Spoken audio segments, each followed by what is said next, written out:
सरकार में तो दूसरा बदल आ रहा है। मेरे पास 2 साल के बाद मेरे को आरोप लगाना है। पंचायत नगर पंचायत चुनाव ये सारे देख के बस्तर के लोगों को, बोलने वाला को मारा दिया जाता है, जेल भेजा जाता है। फिर इसमें सरकार योजना बना दिया है बस्तर को काली करो। इसलिए मैं निर्दोष हूँ और निर्दोष हूँगा। मैं कानून के ऊपर, देश के कानून, मेरा पूरा भरोसा है कि हमारे पक्ष में आएगा। लेकिन 70% थोड़ा होंगे, लेकिन जीत सत्य का होगा। हम किसी का नाम आ रहा है कि नहीं आ रहा है हमें पता नहीं है, लेकिन मेरे बारे में जो हो रहा है वो गलत हो रहा है।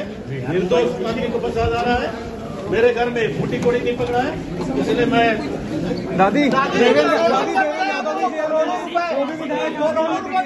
पहला बार विधायक लोग को जेल भेजने का काम एक सरकार कर रही है। जानते हो ना, 9 बार 6 बार विधायक जीता हूँ।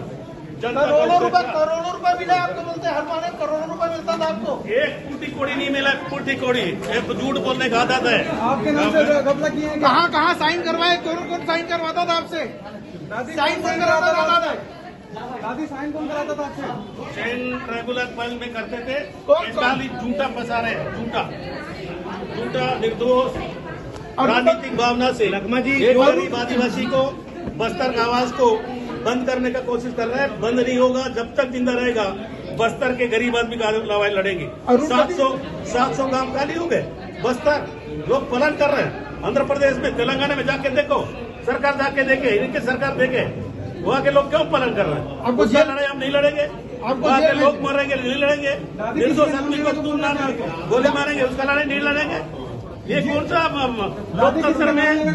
लोकतंत्र में ये कौन सा गुना है? विधानसभा में नहीं बोलना। विधानसभा में मैं बोला, हारून साहब चुप बैठा। उसके बाद मेरे सेठ बैठकर मैं घर नहीं पहुंचा, मेरे ऊपर चीटी आ गए।